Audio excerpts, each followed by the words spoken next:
નમસ્કાર મિત્રો, મારું નામ તુષાર ગાંધી. આજે આ 12મો એપિસોડ છે આપણો અને થોડી મન વિશે એટલે આપણે આજનો ટોપિક એવો રાખ્યો છે કે ભાઈ શરીર એ જ બ્રહ્માંડ છે.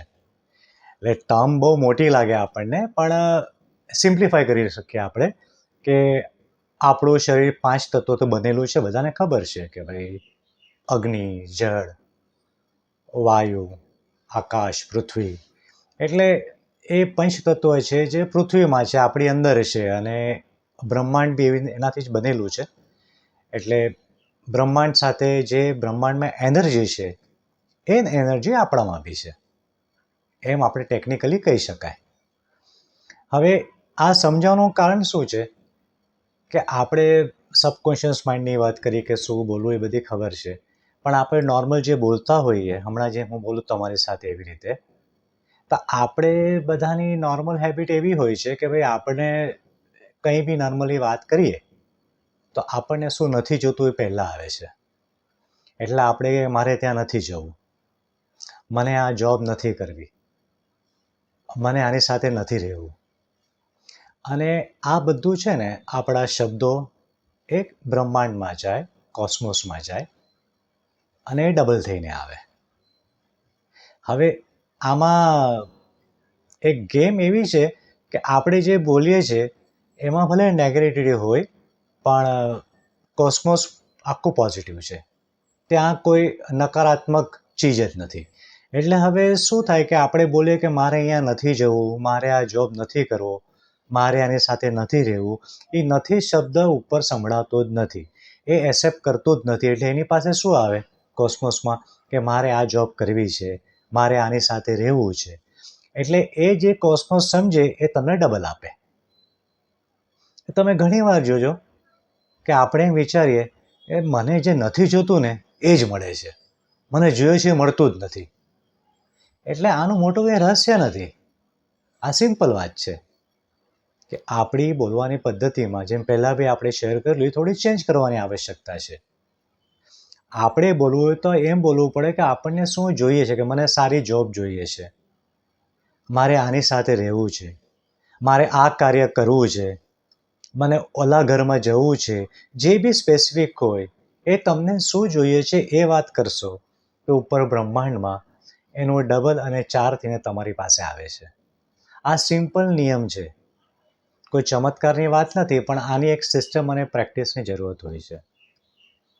હવે હું તમને એક સિમ્પલ વાત કરું કે આપણે બધા નોર્મલ લાઈફમાં જેમ આપણે વાત કરીએ ઇઝી નથી.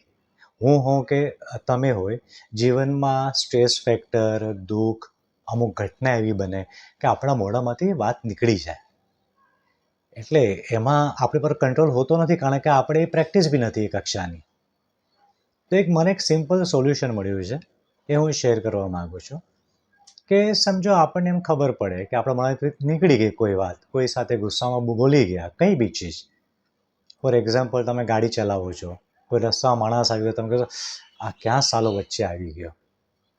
હવે ઘટના બની ગઈ, તમારા મોઢામાંથી અનાયાસે નીકળી ગયું, પતી ગયું, ફાઇન. હવે પછીની જે 2 મિનિટની અંદર તમારે એ જ ઘટનાને વિઝ્યુલાઇઝ કરવાની છે કે એ માણસ ગાડીમાં આવ્યો, એણે તમને વચ્ચે આવેલો, પણ એણે તમને સોરી કીધું, એ જતો રહ્યો સ્માઇલ આપીને, તમે બી એની સામે સ્માઇલ કરી, એ ઘટના પતી ગઈ. આનું તાત્પર્ય શું છે કે જે નેગેટિવ ઇમોશન્સ આપણા બહાર નીકળ્યા છે એ કોસ્મોસમાં ગયા છે, અજાણતા ગયા છે. તો તરત આપણે વિધિન ફ્યુ મિનિટ્સ એ જ વિઝ્યુલાઇઝ કરી ને આપણે પોઝિટિવ ઇમોશન્સ મોકલવાના છે. એને કમસે કમ આપણે નલિફાય તો કરી શકશું. આ નાની નાની પ્રેક્ટિસ છે. આ એક ઘટનાની વાત કરી, તમારા મિત્ર હોય, ફેમિલીવાળા હોય કે બિઝનેસમાં હોય, તમે ક્યારેક કોઈ પ્રત્યે બોલી નાખો ગુસ્સામાં, કે ક્યારેક એમ થઈ જાય આપણને સ્ટ્રેસ ફેક્ટરમાં શબ્દ નીકળી જાય, તો એટલું ધ્યાન રાખજો એ નીકળી ગયો એનો વાંધો નથી, આપણે બધા સામાન્ય માણસ છે, હું કે તમે, એ થવાની સંભાવના છે.